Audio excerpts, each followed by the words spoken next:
Relocation. That word alone is enough to cause anxiety among expatriates. When you move overseas, chances are that you can expect an entirely new culture, location, climate, lifestyle, and a daily routine waiting for you. While an expatriate's life presents new adventures and experiences, there are also tough challenges. This is especially so if you're traveling with your family. Speaking to us today is Mr. Owen Koh, the Director of Atlas Relocation Services Private Limited, a Singaporean-based company with an office in Jakarta. We come face to face with the man behind the action. Watch this. Owen, thanks for coming by.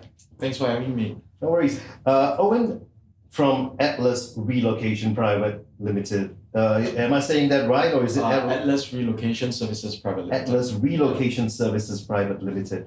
Now, Owen, before we move forward into any of these questions, I'm pretty sure our viewers would want to know a little bit more about the man who's running the entire show. So tell us a little bit about yourself. Well, I'm a born and bred Singaporean, and I've been in the real estate business for like 20 over years, and an opportunity came about for me to move into the relocation side of things. Right. Because all these years I've been doing, I would say maybe when I started joining Jones Lang LaSalle, we pretty much did everything head to toe whenever an expat moved to Singapore. That's a huge company, JLL. It is. So it's a good, well-known company in the real estate industry throughout the world. Right. And it's kind of like a breeding ground and training ground for most people in the real estate business. Yeah, be it like providing services or actual property stuff or consultancy stuff. Usually, people will say like, they had started from JLL basically. So yeah. So thereafter, it just gave me the opportunity to do what I love to do, which is meeting people, talking to people, meeting people from different walks of life. That's what I enjoy. And I'm in a privileged position because I kind of like, travel a lot when I was young because my dad was working in the airline industry. So I was very much immersed in different cultures from a very young age. Right. So with that, it was easy for me to connect with people from different countries. So that's where it led me to where I am today. And after 20 over years in the business, the real estate business, I decided to, jump on the relocation part and do more. In fact, in terms of providing a service to clients or assignees, as we call them, which are expats that relocate to any part of the world. But in my case, it will be Singapore and Jakarta. Yeah. So I enjoy meeting new people. Like I said, I enjoy traveling because I love to see how people live in other parts of the world, get to understand their culture. And that's why whenever I move to a country or I live in a country, I like to hang around with local people. It's not like just people of my race and nationality. Yeah. So it's amazing. Moving people around, that's quite a daunting task. Always. Yeah. And I understand that now. You handle corporate relocations, I believe. Yes. Yeah. And I do understand that there are various aspects to corporate relocation. It's no longer just about the individual. Right now, it's about the entire family. Yes. Am I right? Very much so. When you move a family, you got to think about the kids, which school they are going to and all, and the wife, what are their social activities, or even if the wife wants to work, is that even possible? Because labor laws can be quite tight in various countries. That is very, very critical because like they say, a happy wife, happy life. Happy life. There you go. Now, like you were mentioning, there are various aspects to corporate relocation. Yeah. And along with these aspects, of course, we, as per any business, we would encounter various challenges. Challenges not just faced by the company, but also by the assignees themselves. And also I do understand that there are various packages offered to the assignees. What happened before, or the kind of packages that were offered way before, like maybe 3 or 4 years ago, they have changed. They have evolved along with time. Now, can you tell us a little bit more? Break down the various aspects of a relocation, and let us know what you are going through in your company. Sure. Yeah. In the past, companies covered for everything, all expenses, including housing, education, car.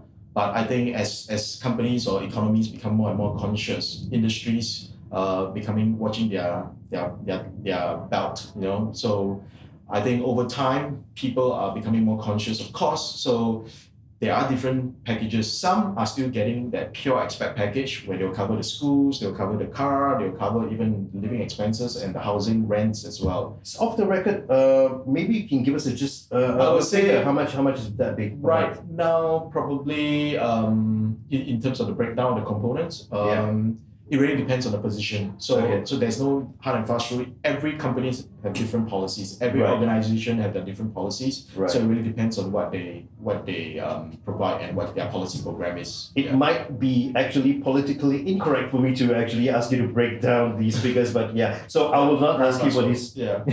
I will not ask you for these figures now. What were the challenges that the assignees face? I think the challenges that they face will be with schools like in a place like Singapore. The market is really very hot, and Singapore has always been a destination for expats because the Singapore government has a very much an open economy. They are always courting foreign direct investments. So over time, I think the infrastructure needs to be ramped up in terms of schools. Not enough international schools, although we have more than 40 over international schools. But usually when expats go to Singapore, they always want to put their kids in the very few famous international schools, which they have capacity limit. Right. So over time, I think you can't expect a school to overnight increase another 10, 20 classes because they have their infrastructure as well, limitations. So I think school will be one thing. And the good indication of how the market is actually going in Singapore is when parents complain that they can't get their kids into school. That will give you an indication of how many expats or how big the population or community of expats are already in Singapore. I do know that there are quite a number of schools, or rather a handful of international schools in Singapore where the expats like to put their children. When it comes to the cost, it's huge. It's huge. As compared to the local schools, what kind of variance are we talking about? We're talking about 500% more. Wow. Yeah. Wow. In terms of cost. That's a lot. Because there are challenges as well. For an expat who is a non-ASEAN background or not from Southeast Asia, it's quite hard for them to get into local schools because local schools in Singapore are purely for PRs or local Singaporeans only. Right. So they need to go through certain criteria as an international student to be able to be given a slot in the local schools. So a lot of times they would have to depend on international schools. At one stage, because of the cost of international schools, it's not just recently, but even the past 10 years or even more, there were expats sending their kids across to Johor Bahru for the international schools there because the cost is much lower. Yeah. Yeah. Singapore being a melting pot of cultures, I believe that's what it's called. We bring in people from all over the world. But at the end of the day, at such a tender young age, for the kids in school, there will be certain issues, I would say, maybe with regard to culture shock. I would say, depending on the schools they go to, we do have some assignees that go to put their kids in like the local, let's say, early childhood schools. Over there, they get exposed to more people from different nationalities, including local kids, Singaporean kids as well. Yeah. But if those who are much older, they tend to go straight to, let's say, a very international community for the schools anyway. So I think it's so much less of a culture shock. The culture shock will be more when they know that they're leaving their friends behind in their home country, but then within a week or a month, when they come to Singapore, or even if they come to like Jakarta, for example, they will be among the similar community. And so I don't think we'll have too much of a culture shock of that. It's just maybe different countries will have different nuances that they would kind of adapt to. Yeah. I mean, mankind is one of the most, we are very adaptive to our environment. And especially coming from Singapore, where we don't really have a strong rooted culture like the Europeans or the Americans. Right. I think we are an open society because we never had to be nationalistic or we're not rooted. We don't have a strong rooted identity in that sense. And we welcome people from around the world. And it's like you said, it's a melting pot, right? And that's what makes Singapore so successful because people come to Singapore know that, I won't miss home too much. And in fact, the joke in the industry, or rather this thing that people talk about when they come to Singapore, is that Singapore is expat 101 in Asia, right? Yeah. That's true. Yeah, That's very true. much so. Yeah. Now let's talk about the entire family unit. Like what you mentioned earlier on, there are various aspects like bringing the wives around to show them different clubs where they can actually join, or maybe getting them a job as well. I believe there are some minor issues that we failed to talk about, which would be helping them with the setup of the utilities, helping them with the setup of the cable TV. How do you put the whole thing together? Okay, for a relocation program that's run by us, we cover everything. Basically, we do an orientation to show them around Singapore, for example, or around Jakarta, and then we advise them on schools. And when they find a place, and we will link them up with our panel agents who we have curated and handfully picked that will meet our service level, basically, and we have oversight throughout the whole process from start to finish. So once they find a place, setting up utilities, opening bank account, all these are taken care of by us, and we actually assist them. So it's kind of like a hand-holding service. Of course, the business is always evolving, and we will always adapt. Yeah. Good to know. Good to know. Now, the relocation business has been around for decades. Yes. And however, over time, things have changed. As per any other business that you come across, evolution has taken place within the global mobility scene.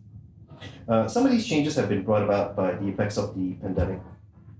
As the world moves forwards into the post-pandemic era, as most countries are, tell us about the how the business has changed and how people are actually adapting to the new norm.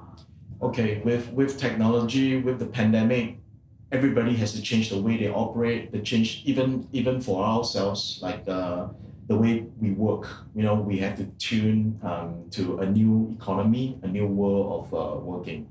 So basically, we kind of hear people not more now, like what they may not want. For example, in the past, you think that someone wants to see like Singapore, the sights and sound they want to see, but today with YouTube's, with internet, everybody can find out about a country way before even they arrive there. So there are certain things that we need to tweak to be a bit more value added in that sense, because how things used to be in that way no longer suffice.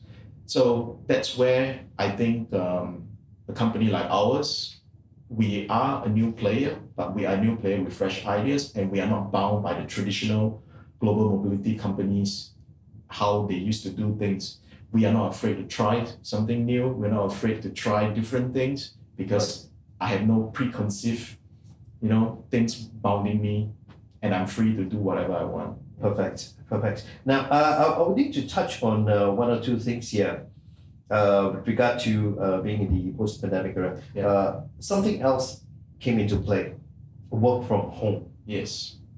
How did this affect the influx of new assignees from corporates? Well, I think it with the fact that, like I said, Singapore is a destination for most global companies to set up regional headquarters here, because we do have an open economy, strong government support. So I think it hasn't really changed the way the mobility industry works, or even the clients themselves. It's just that obviously, being more cost conscious, there are more questions asked. Do I really need to send someone to Singapore or to Jakarta when they could literally work from their home country? But I think for the expat, it's all about experience, isn't it? Going to working in a different culture, working in a different environment. It's a whole package. Yeah, it's a whole package. So it's an experience that money can buy, right?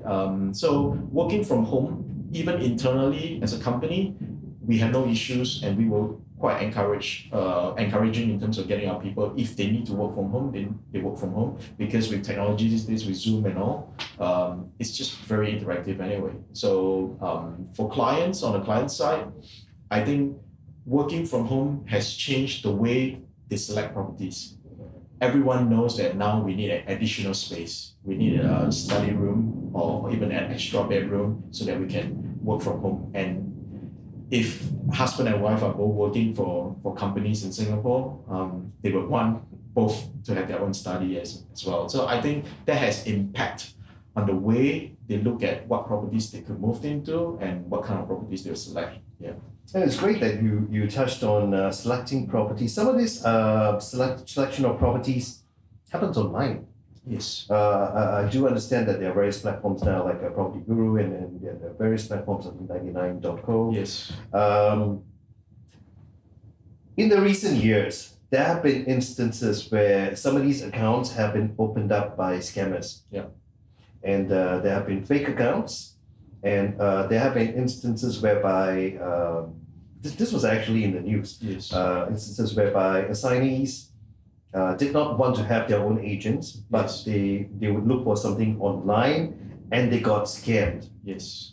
Can you speak a little bit more about this? Yeah, unfortunately, this is a pain point in the industry. Yeah. Over the whole pandemic period, what has happened is because of limited stock availability, I think there's a little bit of desperation amongst the expat community trying to secure homes for themselves. So what you have touched on is literally something that the authorities are looking at in particular, because a lot of times with technology, sometimes we think that we can do and get away with without any help. But Right. unfortunately, in this instance, by thinking that they can do whatever they want and without any help, has put them in a position where they are exposed without any expert advice. That's where companies like myself come in, and we all often advise them like what are the market practice in Singapore, what are the things to look out for, and then we'll link them like I said, with a very specifically selected panel agents that we do have very strong criteria in terms of our basis of selecting them. Yeah. So hopefully, as things start stabilizing in the market, property market, such scams are more of a not so much of a norm, or rather, it's not really a norm, but it's just that it's on the increase, and that's quite concerning as well. Yeah. Awareness has to be created Correct. from the Yeah. general public, but then again, there's always this element of trust. Yes. Yeah, with the assignees between the company and the assignees as well.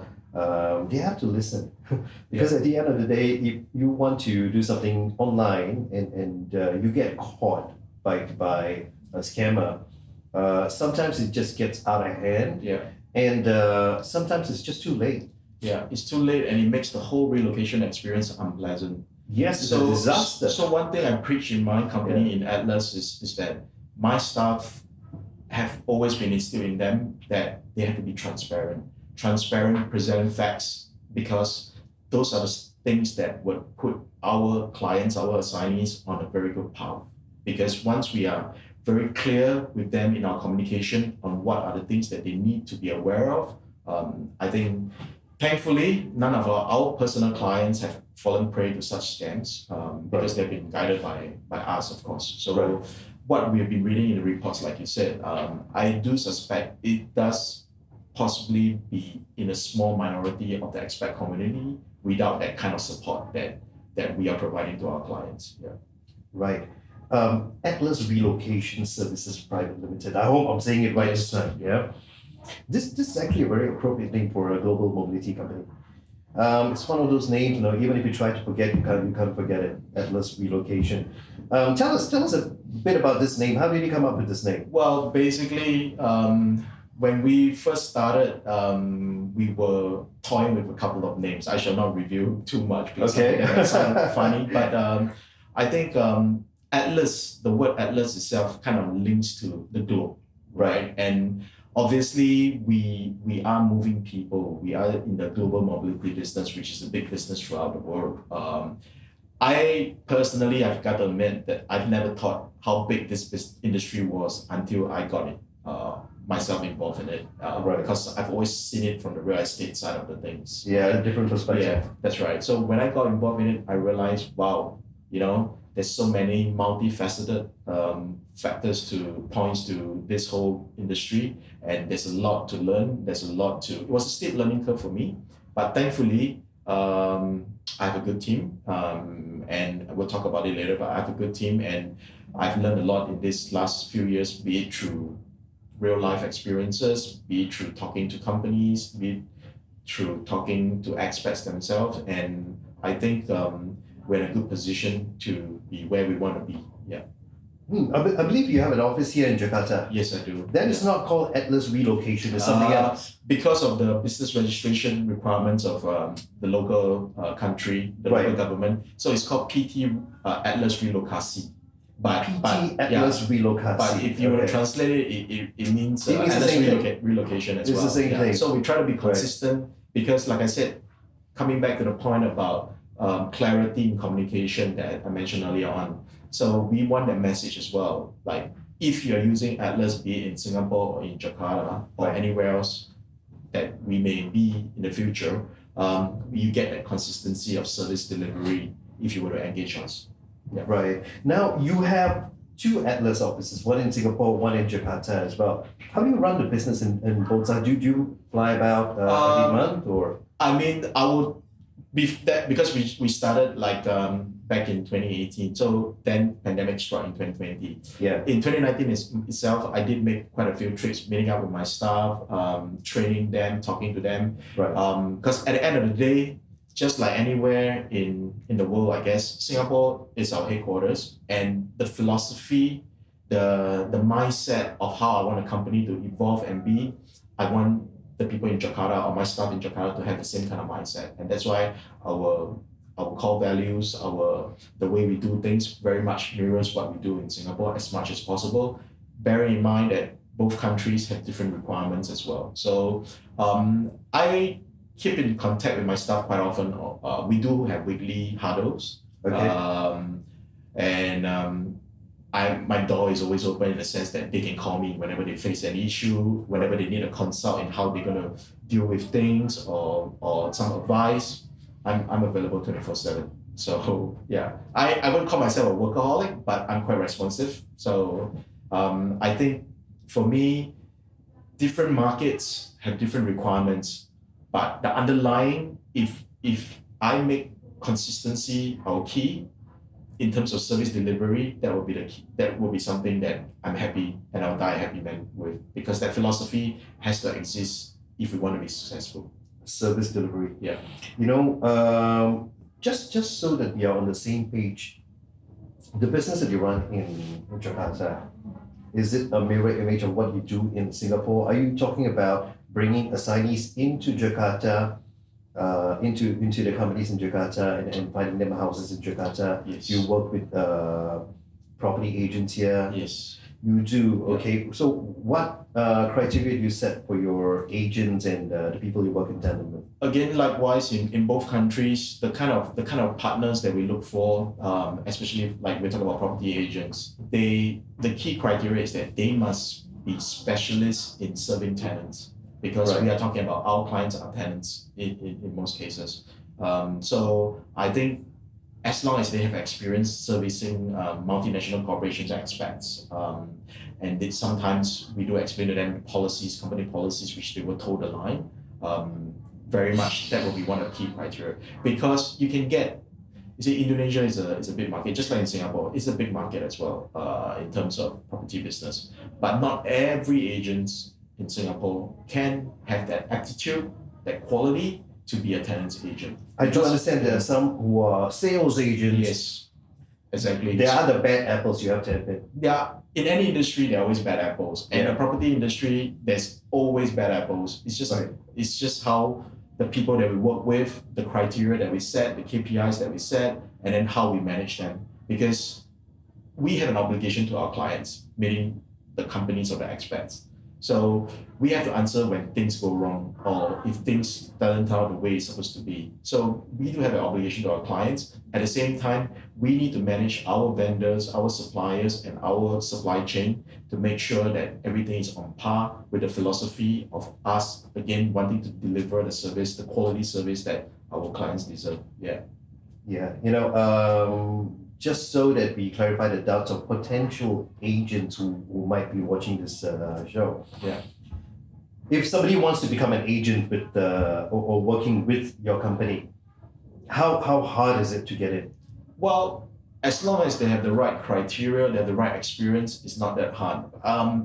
I mean, we'll talk about that later on, but collaborations in the new world of business is critical. So we are not biased against anyone. For us, we are happy to work with any partners as long as they fit our criteria in terms of like having the relevant experience dealing with expats, having good references, and we may have personal experience dealing with them as well, and then we know they have the quality, so and so has a quality to serve expats, because it does take a very special skill set and trait to be a tenants agent, especially an expat agent, because people, you have to understand, relocation is about people coming from different backgrounds, different cultural backgrounds, Exactly. different language, and coming to a country.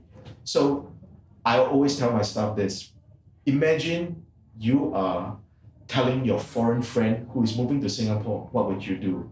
So instead of telling them that these are the stuff that they have to do, I always try to put myself in the shoes of people moving to imagine if you're moving to a new country, what sort of help you wish you would have? I would want to know what the pitfalls are, what should I avoid? Exactly. Yeah? Yeah. So these are some of the things that you cover. Correct. What should you avoid?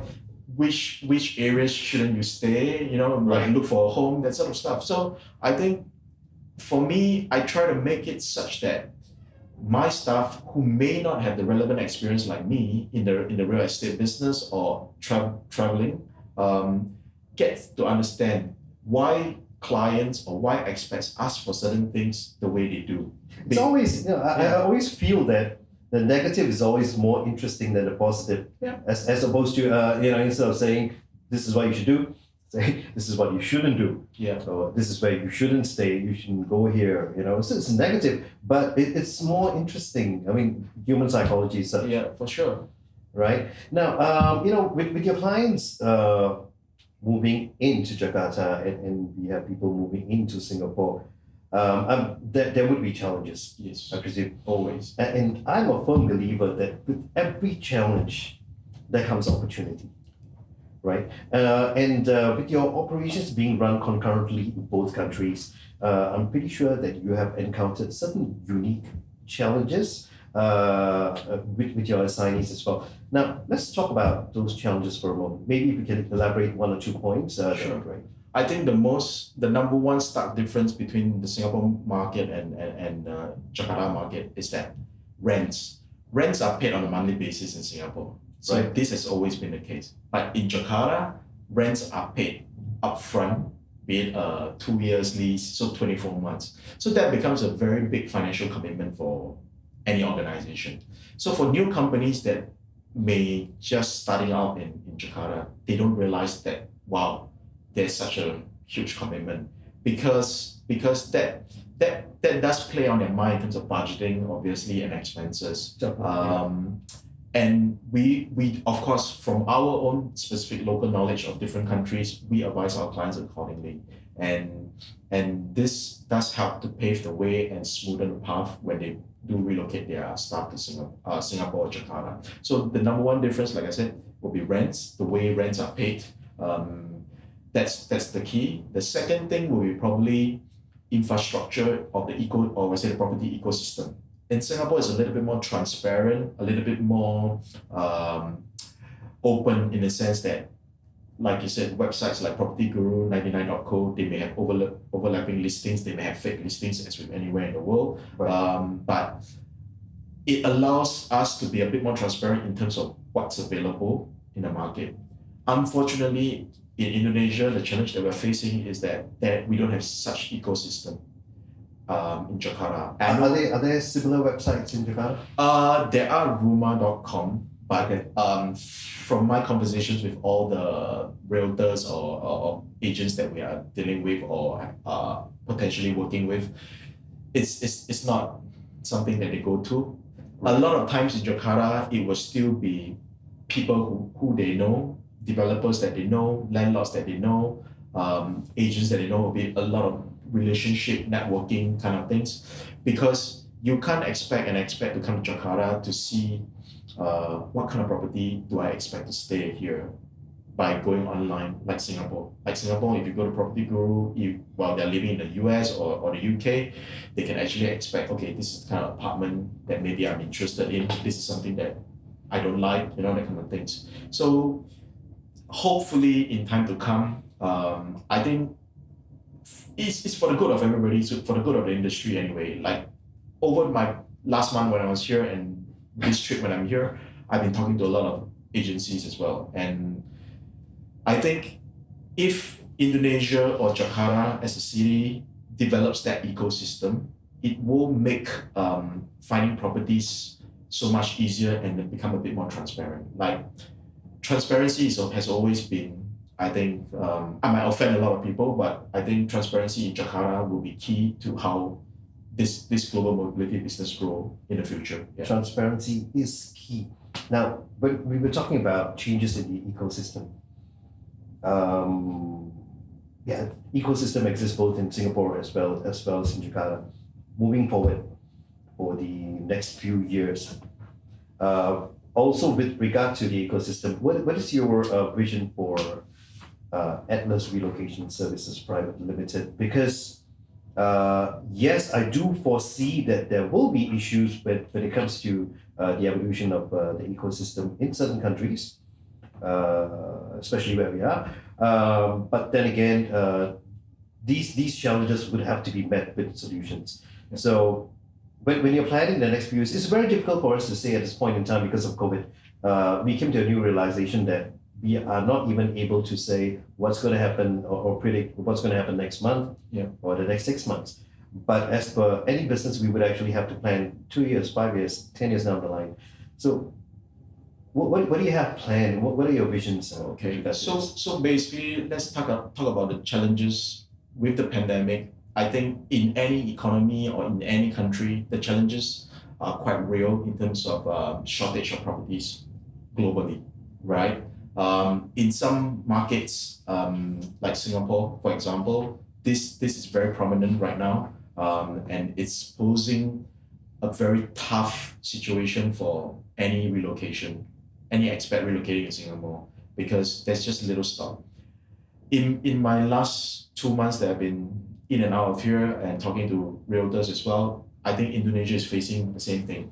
But why all this happened is because of the opening up of borders, the easing of COVID restrictions. Right. But after 2 years of being the doldrums, right, I think things are starting to pick up. So I do foresee Indonesia having this similar scenario as well. Like when I talk to the people that we work with, certain properties are really, really not available because they are either fully taken up or people sign long leases to it and it doesn't come onto the market. And with that poses the challenge of how our clients will be able to find a home. And even if you were to find, like in Singapore, you could have a property that's put on the market on a Friday, and on a Saturday, you could have like more than 10 groups of potential tenants viewing. And within the day, in that one day, it's gone. Right. Yeah. So, but on the contrary, that there are also properties that have been in the market for some time, and in the past, I would say yes, but unfortunately, not right now.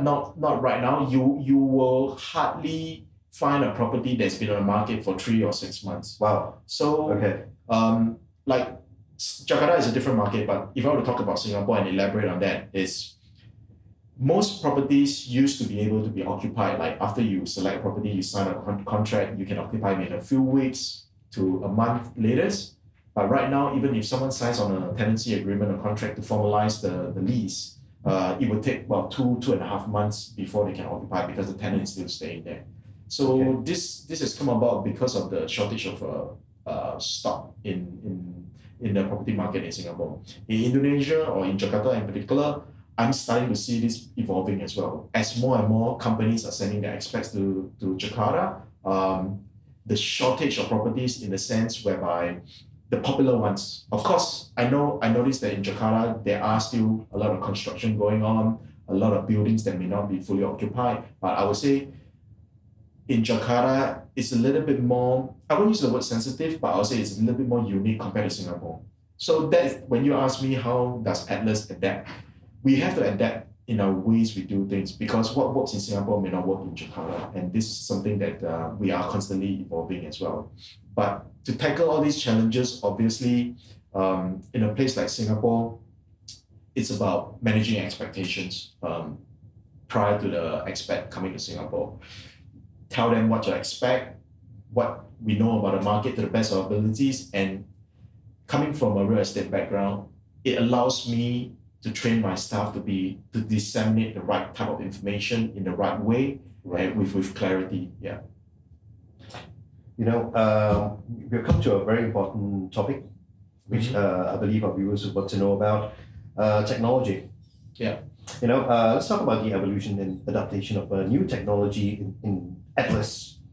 How has this changed the way Atlas operates, and how has this affected the entire service delivery process?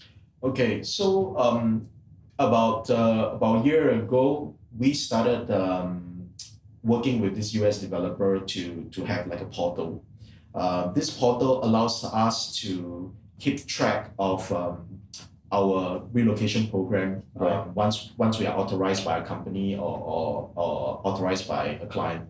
So this is a relocation portal that we feel will kind of streamline the way we do things. And one of the good things about this relocation portal is that it allows us to kind of send listings, or our panel agents to send listings to the expats, and they could kind of see what is it that they want, and they could indicate like, no, I don't want to see this. They go archive the listing, or if they say I'm interested in this, can we make an appointment? And there's also like a chat function.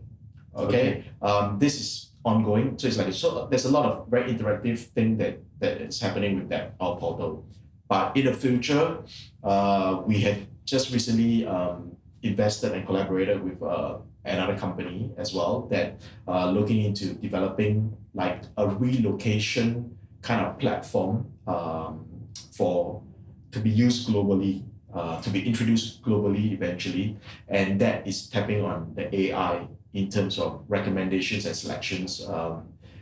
AI is something that maybe we only saw in sci-fi movies when we were young, right? Yes. So I think it has become a reality, and people are more conscious that since we have the technology, why not? So Atlas Relocation itself, we are always, like I said, I'm not bound by the past, because I came in with fresh perspective when I got into this company, and we are not afraid to try things. So anything that is interesting and is new, we always need to constantly innovate, and that's where I hope the next evolution of the company will be, when we are able to launch this product for our clients' benefits, and then someone who wants to move to, say, Jakarta or Singapore, they could kind of key in their details, and AI will kind of develop a report, kind of introducing them schools, housing, things like Amazing. that. So this is going to happen.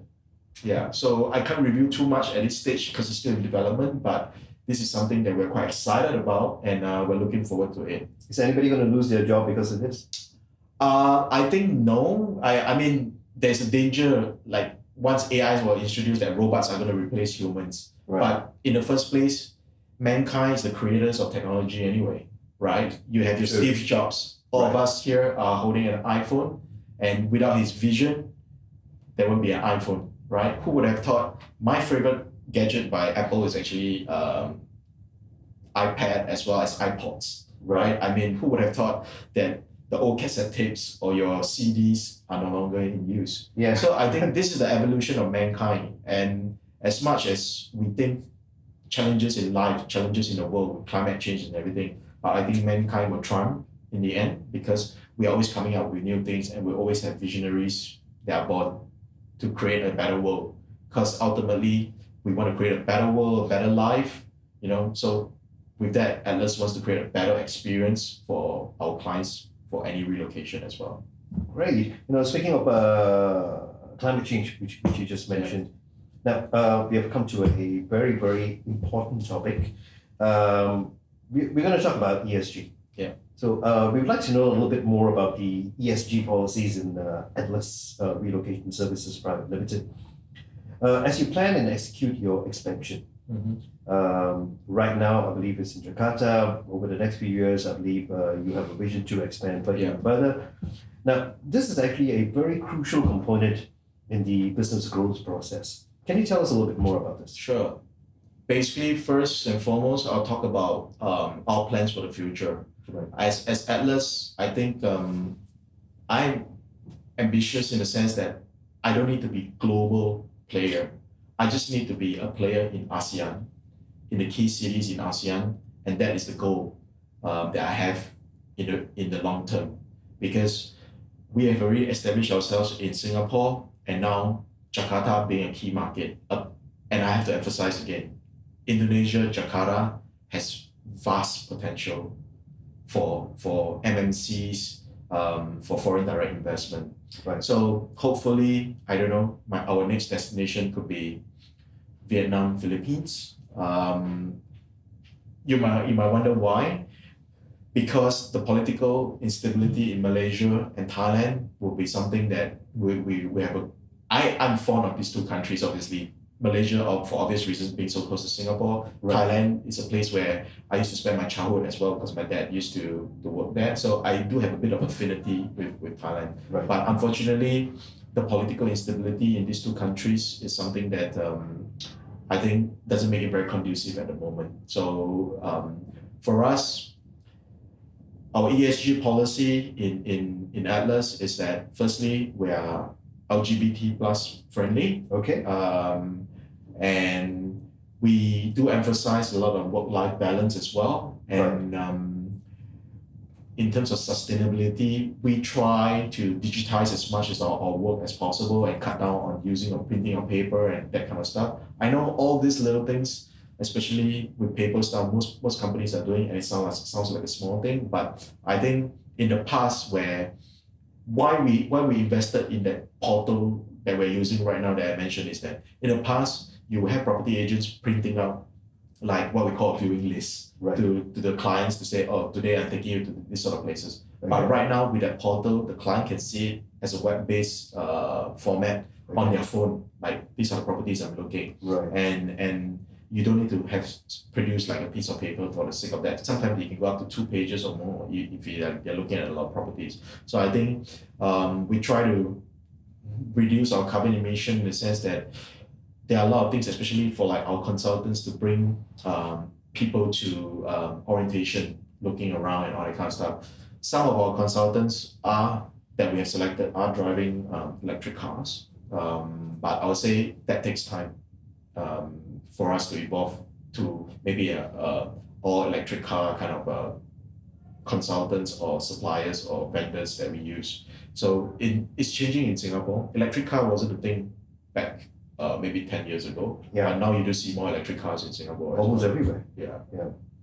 You know, it's good that you scrutinize and study every single aspect of this, because like you said, certain things might seem small, but they all add up. Yes. And these are the small things that a lot of people tend to overlook when they're moving towards sustainability. But hey, you know, one or two aspects are left behind. Now, we have come to a very interesting part. This is where we talk about certain success stories that have been taking place over the years with Atlas Relocation Services and your clients. I do understand, correct me if I'm wrong, but Atlas Relocation Services works with your clients and your clients' assignees. Yes. Am I right? Correct. So let's talk about some of the success stories that goes this way. Okay, so basically, we are known as the destination service provider. In the global, okay, maybe just let me backtrack. In the whole global mobility industry, there are different levels. So we are the first level, which is the destination service provider, because we are the local support, we are the local contact, we are the local guide. You have all the connections. Yes, we are the local guide. So above us, there's usually what we call an RMC, which is like a regional mobility consultant, and they are more of a global. Right. Then you have the MNCs on top of that, because in a global contract, the MNCs will hire the RMCs who will then disseminate to the different DSPs, which is where we're at. So we are on the ground. we are basically the front line of the whole mobility industry, because the work has to be done on the ground when the expat lands in the country. Exactly. Yeah. So these are the services that we cover basically on the ground. So when I say clients, just to clear up, there could be two facets. One will be the MMCs themselves. One will be the RMCs, or both of them are our clients, because the work is given to the RMCs. The RMCs disseminate the work to us, and we are the vendors of the RMCs basically. Right. So with that structure, it works very well because we have a good relationship with our partners. So and then we work hand in hand together to provide the right kind of service for our clients or the MMCs. So there are cases where, or in other cases where we have direct clients as well, and those are the ones that we kind of manage everything for them as well, without a different layer. Yes. Was there something that seemed impossible, a scenario that seemed impossible, and through your work you made it possible? And well, I'm proud to say that being a young company, we work with this RMC to kind of secure a move for an American apparel company that shut down their operations in Hong Kong and relocated about 100 over staff to Singapore over the last 2 years. So wow. I think big move. Yeah, it's a big move. But it was a move that was spread out throughout the 2 years, partially because of the pandemic as well. Right. And I think this was something that I think we are quite proud of it. That I would say a success story for the company, because for the clients to have the confidence in us, and for us to learn through this whole experience. I mean, obviously it was a big thing, and there were issues and that we had to tackle with, but I think everyone learned from it, and overall I would say hopefully we delivered the service that we wanted to our clients. And I've been monitoring, and I think although things probably will come to an end shortly in terms of this whole project, but I would say it's a feather in the cap for a young company like us. That's good to know. That's really good to know. Now, we have come to the end of this interview. I would like to ask you, do you have any final words for our viewers who happen to be the global business community? I think the world has changed so much, right? As much as we think that a company can stand on its own and survive in this brand new world, I think the key the key to operate in the next decade or so will be collaborations. I think everyone needs to look at how they can find the right partners, the right people to work with, and bring the synergy to the table and move forward and provide products, services for a better world. So you can't run away from collaborations. You can't run away from partnerships. We have to be open that opportunities like that exist, and how are we going to make use of such opportunities to benefit both parties. It can be even more. So Atlas as a company itself, like I said, we are always open to working with partners, that's why we don't confine ourselves. When you ask me, is it so hard to work for us as an agent? It's not. As long as you have the right credibility, you have the right criteria, you have the right experience, and we know you can deliver what we want, I think we're happy to work with anyone. Yeah, it's great that you mentioned collaboration and connection, global connection. Speaking of which, Gochambers is having the Power Networking event tonight. Will you be there? Yeah, of course. That's amazing. Now, we will have people from the various chambers of commerce in Jakarta. We will also have representatives from the various embassies in Jakarta and business leaders as well. So this is going to form a unique opportunity for everyone to interact and connect with each other. Hopefully some new partnerships are born tonight. Yeah, so it's going to be an exciting event. I will see you there. Yeah, see you there. So Owen, thank you so much for today. Thank you. Yeah. Have a good day. Yeah, you too. Thank you. That was Mr. Owen Koh, the Director of Atlas Relocation Services Private Limited. There are many factors to consider when relocating to another country, and Atlas has proven beyond any reasonable doubt that your relocation experience can be seamless and worry-free if your move is managed by an experienced and established organization.